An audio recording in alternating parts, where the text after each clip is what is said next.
Okay, this morning, Bob Schieffer will sign off at Face the Nation. After 46 years at CBS and 24 years at the Sunday morning political show, he will retire. Bob Schieffer joins us now live from the Face the Nation studio. Good morning, Bob. Good morning, Saray. Okay, so the day is finally here. Has it hit you? What's going through your mind right now? Well, I'm not sure I can really believe this. You know, I've been a reporter for 58 years. I've been at CBS all these many years.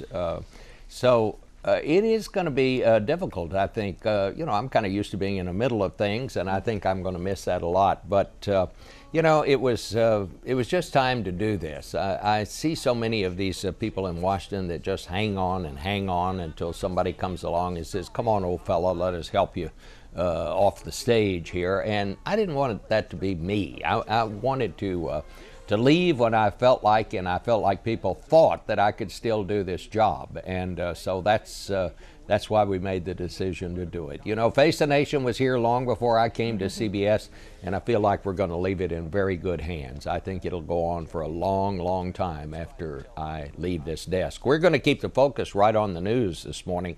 I have an interview, flew down to Nashville yesterday where I caught up with Jeb Bush. We'll ask him about is he or isn't he going to run for president? Every sign indicates he is.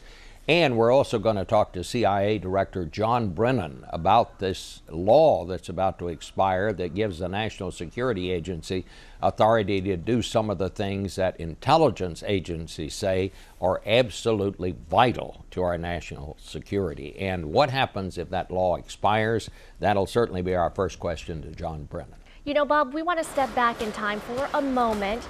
We love the story that you tell about the JFK assassination day when you were a beat reporter and you talked about the interview that got away. Talk about that.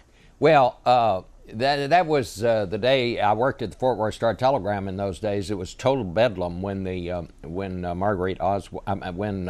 when John Kennedy was shot, and the phone rang at the city desk, and a woman said, "Is there anybody there who can give me a ride to Dallas?" And I said, "Lady, we don't run a taxi here, and besides, the president has been shot." And she said, "Yes, I heard it on the radio. I think my son is the one they've arrested." So I wrote down her address, and just because I'd happened to answer the phone, went out to the west side of Fort Worth to the address she gave me and took her over to Dallas, did an interview with her. Another reporter named Bill Foster was with me. When I got to the Dallas police station, I didn't tell anybody I was a reporter. I just said, "I'm the one who brought Mrs. Oswald over here." And she asked late in the day, would anybody let her see her son? So I asked the police, and they said yes. We were actually ushered into a holding room off the jail.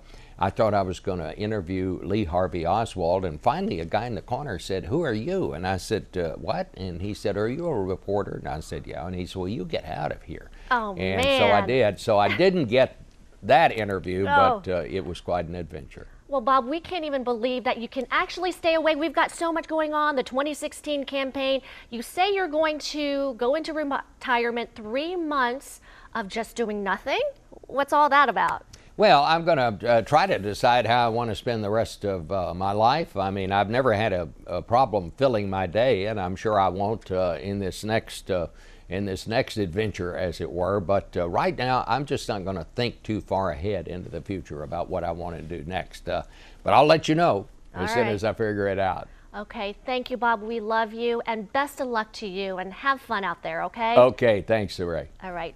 Bob Schieffer, the legendary Face the Nation, airs right here on WUSA 9 at 10:30 a.m. As Bob said, like